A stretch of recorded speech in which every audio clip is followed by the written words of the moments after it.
Back to the channel class, Swifty here, and today we're entering the final lecture hall for the massive milestone. We have spent years analyzing and underlying the mathematics of life service combat, breaking down everything from structural survival pillars to advanced weapon mechanics. 2 days ago, we dropped our 30-minute corpus endgame protocol covering the Tenno Gregory and the Cyclone synergy. And the response has been absolutely incredible, pulling in over 200 views and almost immediately. It proved to me that you guys don't just want lazy clickbait meta-slop or basic one-dimensional zero for myself nerves. What you want is real fundamental mechanical truth. Today, we're officially concluding our grand tour of the Adversary weapon systems with the arrival of a highly anticipated Coda tier. This isn't just a basic upgrade, it is an entire paradigm shift in how we approach damage scaling, armor mitigation, and status manipulation at level cap. In this masterclass, we are putting 4 distinct high-invested weapons on the operation table. The Coda Bassocyst, the Coda Synapse, the Coda Caustacyst, and finally, the Dual Torxica. Because your time is highly valuable, we're executing a streamlined high-efficiency curriculum. For each weapon, I'm going to briefly guide you through the structural logic behind 3 distinct hybrid configurations I've engineered, showcasing the mod menus for all of them side by side so you can get a complete blueprint. Then we skip the fluff. I'll take one definitive primary showcase setup per weapon straight into the simulacrum to completely dismantle level cap enemies unscripted and prove the mathematical theory live. Class is officially in session. Let's unlock this architecture together. First on the docket is the Coda Bassocyst. For this hybrid launcher, I've selected heat as our natural progenitor element. The core logic here is simple. We want an elemental foundation that naturally ships armor while feeding directly into compounding damage over time variables. On your screen right now, you can see layouts for 3 configurations I have built for this weapon. The second and third setups are explicitly tuned towards maximizing status application rates and cascading damage over time ticks, allowing you to melt rooms passively while maintaining high speed mobility. However, for our live test, we're focusing entirely on configuration A, which is the corrosive heat setup. It's a pure heat setup with corrosive, and it's a high investment DPS layout engineered to leverage massive critical scaling and raw base damage multipliers, and we're going to see exactly how fast this weapon can vaporize high level target health bars before calculating even becomes a factor. And if you're wondering, okay, you guys see a Riven. Oh, scary. I know, no, it's not scary. Instead of the Riven, you can use anything else. You can use Bane mods. I know a lot of people are against it or with it. I am not with it. I am anti Bane mods because I don't want to micromanage my arsenal. So instead of the Riven, you can use anything. You can use magnetic straight for extra magnetic to take care of enemies with a lot of overguard or I don't know, shields. It's your choice. I'm not gonna tell you what to do, what not to do, but that's what my recommendation is get something that you can use everywhere, whatever. So for our second build, we have a slash gas build. This is a damage over time hybrid setup. As I've said multiple times, this is not meant to do raw damage off the bat. It's meant to do damage over time. And then finally, we have a very outdated build, but it still works regardless. We have a status build for primary Debilitate. Right, so whilst we're doing the third build, here's my recommendations. Okay, you have already gas and magnetic. You can benefit from heat and toxin electricity. That's phenomenal. That's awesome. You do you. Okay. However, we're gonna amplify this even further by adding slash, which is from munitions. But you're probably wondering, how can you get slash if you don't have really crits or whatever? That, my friend, is where you bring in something like a Riven or whatever the case might be. This is the build. Very, very, very easy, straightforward. Now, admittedly, a lot of people are gonna say, but Prime Debilitate doesn't need crits. I know. Honestly, you can use anything. I'm not even gonna sugarcoat it. You can use something like Shimmering Contagion because of Magnetic. Then you can maybe use... Oh, you can still use Hunter Munitions. It doesn't really matter. Or you can just use Vigilante Ornaments for more multi-shot or whatever the case might be. But this is what I would recommend. This is what I recommend for a primary debilitate setup, and I will have a link of primary debilitate in my description if you want to know how it works precisely. Alright, so we're in the simulacrum, and to keep this fair, regardless, I have said it multiple times, I'm going to use an unmodded Loki. It's going to be a naked Loki without any mods on him equipped. I even have a configuration where it says simulacrum test where it has nothing on him. Nothing at all whatsoever, no companions. I'm not cheating. I'm going to make this a very fair test showcase, and we're going to spawn in Exocorks officers. These guys are the most tankiest dudes in terms of armor and health. They will basically simulate how a level cap enemy will be in terms of how they're fast they can die, essentially. So if you want an accurate way of testing something without actually going to level cap, these are you guys you want to spawn into your simulacrum. They are level 235 with the steel path modifier equipped, and without further ado, here is how it performs.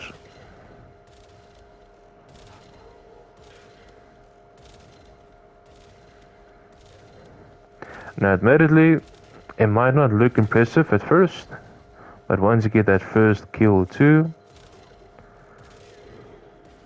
you can see that it does kill.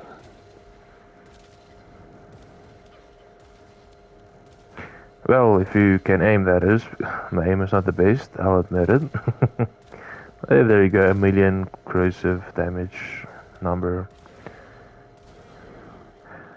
And that's why the Coda Bassocyst is S tier in my books. It is just phenomenal.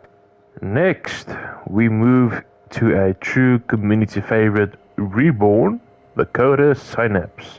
Like the Bassocyst, we are locking in heat, progenitor bonus to capitalize on the weapon's pinpoint accuracy and massive native critical multipliers, creating a hyper-focused melting beam of pure structural damage.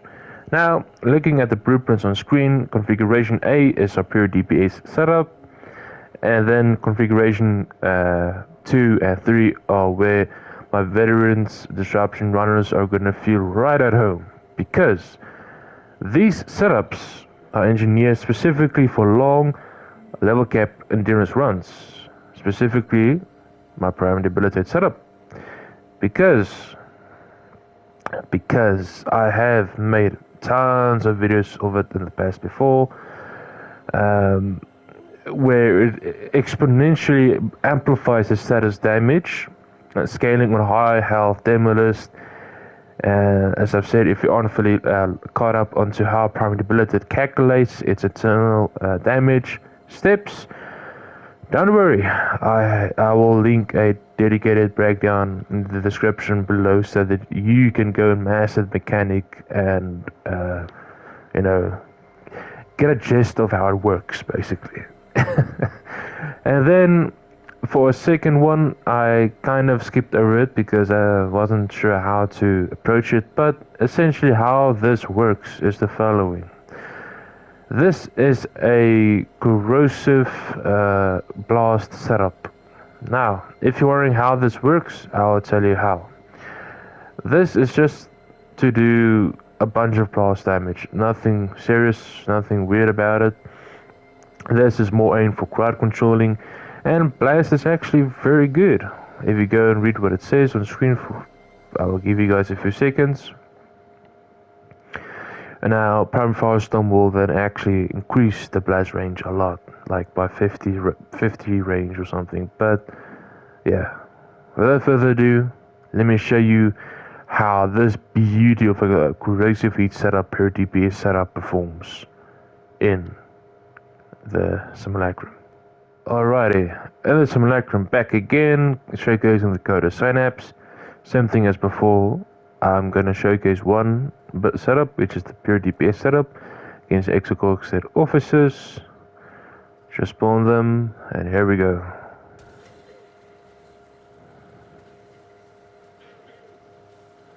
Now I wanted to pay careful attention to the heat procs. That is the main thing that's actually killing them, not the corrosive. And as you can see, we got no issues killing them. Not without, like, we don't even need buffs. That's how great this weapon is. Now if he had buffs, of course, he will do way more damage if he had something like Nourish or something on your companion that procs viral or whatever, you know, you do much more damage, of course.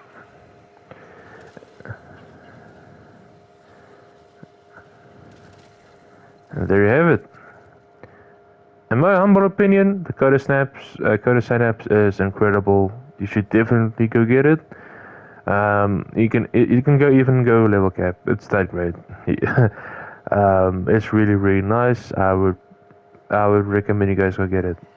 On our third subject, it takes us into the deep melee domain with the Coda Caustacyst. For this weapon's architecture, we're mirroring the exact high-level logic we utilized in our Tenno Masterclass by selecting electricity progenitor bonus.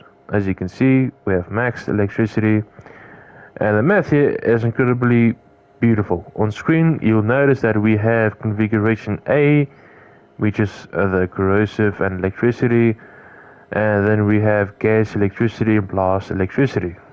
Alright, but anyways, so when it comes to all three setups, what is the main difference, you might be wondering? Well, I'll tell you what it is. Gas electricity is aimed towards pure DPS.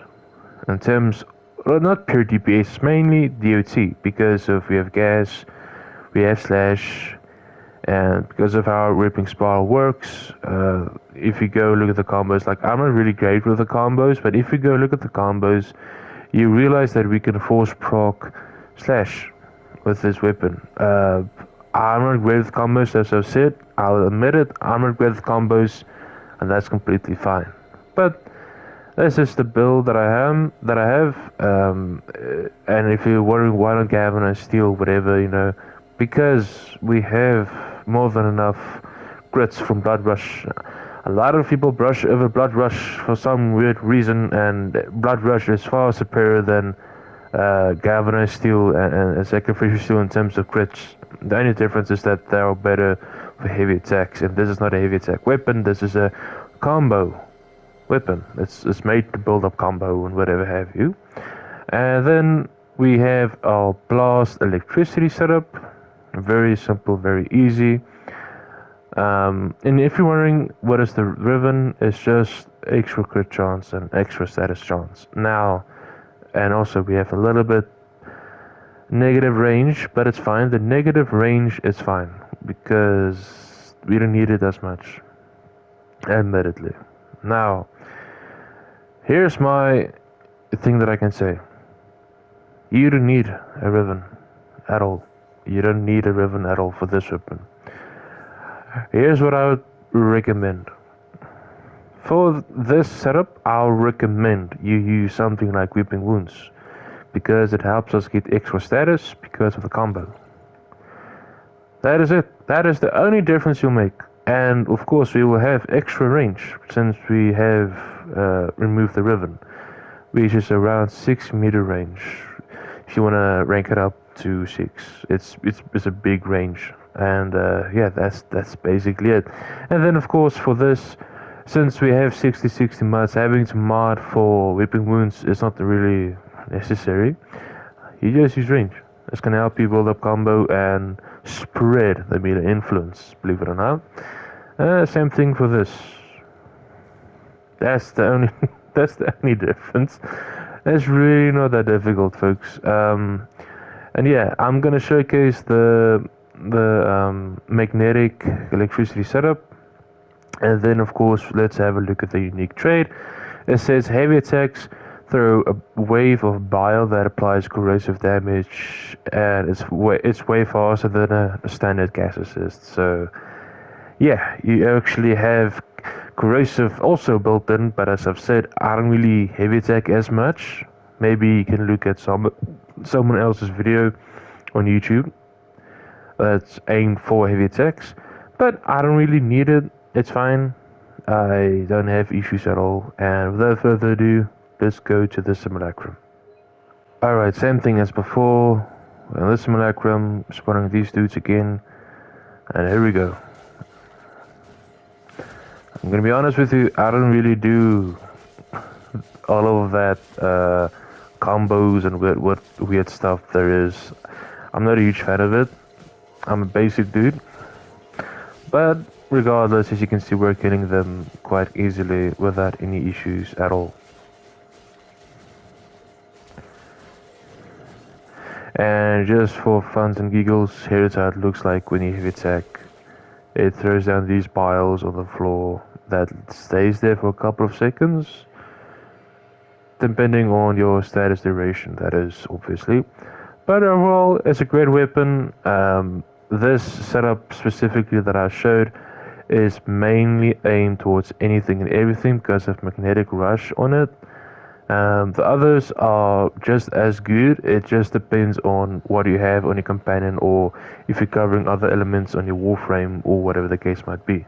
Our final subject is the peak of twin blade efficiency, the Dual Coda Torxica. Once again, we are utilizing an electricity progenitor to maximize elemental status tracking and chain lightning crowd micro stuns. And as you can see on the screen, mod menus configuration 2 and 3 is leaned into more status based damage over time and utility. Configuration B is the classic undeniable corrosive and heat combination to permanently strip armor away. Okay, I say permanently, but you get the idea, of 80% of a heavy grenier alloy and ferrite armor while igniting targets. And then while configuration C, how this works is that we mix blast and electricity for massive area control and ticking status decay. For our final live demonstration, however, I was showcasing the raw unadulterated velocity of configuration A, which is the purity based setup. That is tuned to maximize attack speed, critical damage, and upfront damage multipliers to slash through high level threats instantly. And before we go into the simulacrum, I gotta say this up front. Okay, hello, I know a lot of people are gonna freak out when they see this ribbon. Because why? It is a utility guard roll ribbon. Why? Because it gives you damage, magazine capacity, and extra status chance, and then negative zoom, which is the best negative you can get on a ribbon, if you didn't know. Or well, one of the best.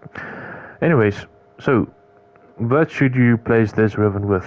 One strike, that's all. That is the that is the only thing that you can replace it with. Now, admittedly, my base damage isn't going to be as high as Hornet Strike because the ribbon disposition is like 1, which is bad. But maybe one day DE will change it down the lines, and then my ribbon will be actually stronger than Hornet Strike itself because I have a negative that's basically boosting every single stat to the maximum it can be. And then of course, if I do remove it, I don't only just lose out on base damage, but I also lose out on status. My initial status was 80%, which is incredibly high. Okay, but it's good. It is very, very good. For this setup specifically, you'll probably realize and see that this is a very this is something new. I've made this setup in a couple of builds on the channel. This is a secondary aggravate build made for pure DPS. It's not made to do damage over time at all. At all. It's not made to do damage over time. It's meant to do as much damage as possible up front. And we don't have crit chance because mining for crit chance alongside secondary aggravate is going to be a nerf. It is a nerf. You're better off using just crit damage. Just pure crit damage. As you can see, my crit damage is 7.1. If I had Tenacious Bond, it'll be like 9 or something. I don't know. I'm great at maths. Okay, I will admit it. I'm great at maths. I hate maths. But and also we have Punch Through from Merciless Gunfight, which is awesome because Punch Through basically allows you to hit more than one enemy in a row, which is more DPS because you're hitting more than one enemy. Okay. And same thing as before, as I've said, this is a non-crit setup, so you're not going to see crits. It's not going to make sense because this is status setup. But anyways, as I've said again, just use a normal Hornet Strike, you'll be fine. It doesn't matter. And then for this setup, Electricity and Blast, as I've said multiple times before, this is more of a hybrid setup where we utilize the dynamics of the battlefield by crowd controlling enemies because of how electricity works and how blast works as well. There we go. It stuns them essentially, and then after a while they explode. That is the only difference. Now, admittedly, as there's one thing that I will change on this build, as I'm saying this unscripted, is that I will go for more crit damage. Because why? Why am I dropping Galvanized Diffusion? You might be wondering. Because we have Contagion Voltage, it gives us multi-shot. Don't be stupid. It's that easy. It's not science fiction. It's that easy. Because we have Conjunction Voltage, okay? And yeah, that's the build. Both the Corrosive Heat setup and the Electricity and Blast is more aimed towards status, except the Electricity one is aimed towards a more of a hybrid setup, like you've seen other builds that I've made on the channel, but it's good regardless because why? We have Pest Elementalist on both the Corrosive Heat setup and other weapon setups.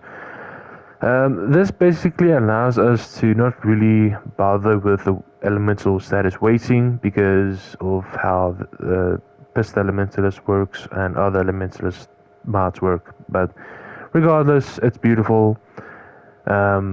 And without further ado, let me show you how it performs in the Simulacrum.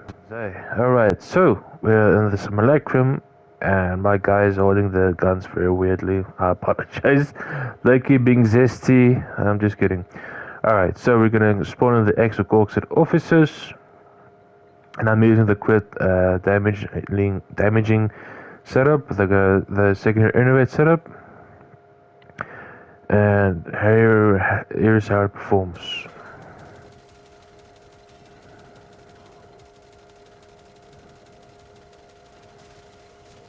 Now, before I continue, I want you to realize and see that I'm freezing enemies. You might be wondering how am I freezing enemies? Well, I'll show you and tell you how and why. Because of the unique trait, it says enemies damaged by the dual Coda Torxica spreads 3 spores on death, which will inflict cold status chance. And additional shots infected enemies will inflict 1.5 damage. Alright, so I did skimp it over a little bit, in terms of how the unique trait works. Essentially, you get extra damage. That's all that it does. Like, I'm not gonna make it seem more, complicated than it really isn't. It's really that easy. It just gives you more crit damage. And if you want to know why and how this works, I'll show you now. Bothered with the Panthera Prime, as you can see I haven't done anything with it, but I'm going to use it as a test subject. Now if you want to know what does call do the status effect, what it does is it says call causes enemies to move and attack slower, and for each stack it will freeze blah blah blah. Okay, but the important thing that I want you to realize, it says it increased critical damage by 10% on the first stack, with an additional 5 per stack. And that it will basically double when frozen. So if you do basic myth, no, just kidding, don't do myth, guys. In short, you will just do a bunch more crit damage. That is the whole gimmick of it. It's nothing to write home about. It is what it does. But let me show you how it performs. Let me show you how it performs now that we got all of the information. Here's how it performs. So, yes, at first it might not seem as impressive, but in reality it is freaking impressive, because these are like how level cap is will be essentially. And there we go. As you can see, it hits extremely hard. It really does. It does hit them incredibly hard. Now, if you can hit for hit damage, you'll get headshot multipliers and funny fancy stuff. But overall, it's a great weapon. You should definitely go get it. You can make it any element progenitor, but what I would recommend is go for electricity, because you can make more flexible setups without wasting more formal on whatever have you. Plus, the complete high investment in-game architect of the entire Coda weapon tier list that I've made. By understanding how to balance hybrid stats, progenitor elements, values, and arcane trigger conditions, you can transform these weapons from basic gear into double cap execution tools. This video officially marks a major milestone for the channel, with the completion of the Coda tier list and our comprehensive guide series analyzing the Adversary weapons, stretching all the way from Coda Lich expansions to the Tenno protocol, and now the Infested Coda domain has officially come to an end. Building this library of mechanical truth with you guys has been an incredible journey. Seeing the channel skyrocket to our recent milestones and watching our community grow into a hub for real intellectual theory crafters who reject simple clickbait meta-slop, and has been the ultimate reward. And we're moving into a massive new era for the channel, and the laboratory is only getting bigger. If you want to jump into a live lab session where we audit these builds on the operation table in real time, make sure to catch the live streams right here on Twitch. I know I'm gonna give Twitch a chance. I'm a bit hesitant, not gonna lie, but I'm gonna give it a chance, okay? And for those watching live right now, or if you're hanging out in the chat room, remember you have instant access to automated library. If you type !YouTube to access our long form video masterclasses, and if you just type an !pillar to pull up the full, if you want to pull up our core 5 pillars of logic, modding guides, or !Discord, join our gaming clan and off stream to talk about the veteran crew. And I just want to thank you all for the incredible journey on this series, and I want to say keep min-maxing, keep protecting your defensive boundaries, and remember, you don't need a crutch when you know how to make a build a tool. Class is dismissed. And I just want to say again, thank you everyone for the unconditional support for the channel, for me. I really appreciate it, and yeah.